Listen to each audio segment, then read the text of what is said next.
Aside from South Korea, U.S. Defense Secretary Lloyd Austin reportedly has sought to include the Philippines in his latest trip to Asia.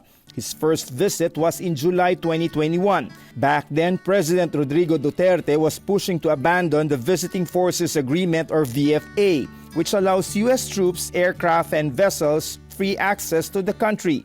But after their meeting, Duterte changed his mind and agreed to reinstate the agreement.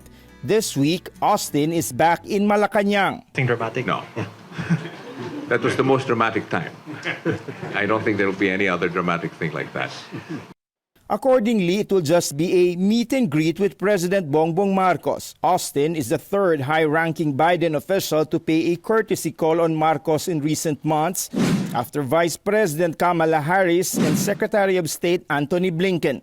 I think we can safely say that relations between the United States and this part of the world, particularly Southeast Asia, are truly on the uptick. Austin is also set to meet with his counterpart, Defense OIC Undersecretary Carlito Galvez. On top of their agenda, the proposal to add the so-called EDCA sites.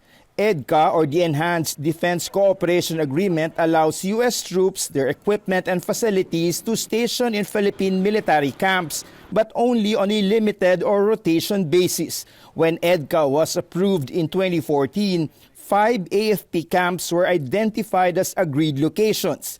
But the two countries have been discussing to add at least 5 more, 2 in Cagayan, another in Palawan, and 1 each in Zambales and Isabela. All these notably are geographically located facing China and Taiwan. I've pitched that on many occasions, not only to former President Duterte, but also to the President now, that this will be good for us because it will develop many of our bases and keep it up to speed on what is really needed. And they're going to be the one to spend for it. Aside from potentially boosting its strength, Romualdez says the increased presence of U.S. troops in these Philippine camps could be crucial during times of calamities and for disaster response. It will now be up to the two defense leaders to decide whether to approve the proposal based on the talks they are set to hold this week. David Santos, CNN Philippines.